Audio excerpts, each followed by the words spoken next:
நபிகள் நாயகம் ஐயா எத்தகைய மேன்மையானவர், நபிகள் நாயகம் ஐயா எத்தகைய அன்பாளர், நபிகள் நாயகம் ஐயா எத்தகைய பண்பாளர்னு அவர் உடன் இருந்த அனஸ் என்கிற தோழர் சொல்கிறார். நபிகள் நாயகம் ஐயாவினுடைய பேச்சில் உடன்பாடு இல்லாத ஒரு மனிதர் தினமும் அவர் நடந்து வரக்கூடிய பாதையில் அவர் தலையில குப்பையை குட்டுவாராம், மாடியிலிருந்து குப்பையை குட்டுவாராம்.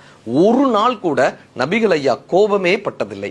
அவர் புன்னகையை மட்டும் அந்த மனிதனிடம் வீசி சலாம் அலைக்கும் என்ற வார்த்தையை உதிர்த்து விட்டு வணக்கம் சொல்லிவிட்டு செல்வாராம். தினமும் இந்த சம்பவம் நடந்து கொண்டே இருக்கிறது. ஒரு நாள் அவர் அந்த குப்பையை அவர் தலை மீது கொட்டவில்லை. மறுநாளும் அந்த சம்பவம் நடக்கவில்லை. அதற்கு மறுநாளும் அந்த சம்பவம் நடக்கவில்லை. ஏன் இந்த மனிதர் என் தலையில் குப்பையை குட்டுவதை நிறுத்தி விட்டார்னு நபிகள் நாயகம் ஐயா கேட்டிருக்காரு. அவருக்கு உடல்நிலை சரியில்லை, அதனால் அவர் வரவில்லைன்னு எல்லோரும் சொல்ல, நபிகள் நாயகம் ஐயா அவர் வீட்டை தேடி சென்று உங்கள் உடல்நிலை சரியாக நான் இறைவனை பிரார்த்திக்கிறேன், நீங்கள் நல்லபடியாக திரும்பி வருவீர்கள்னு ஆசீர்வதித்தாராம். அந்த மனிதனுடைய மனம் கரைந்து போய் அவருடைய கால்களை கட்டி கொண்டு அழுதிருக்கிறான்.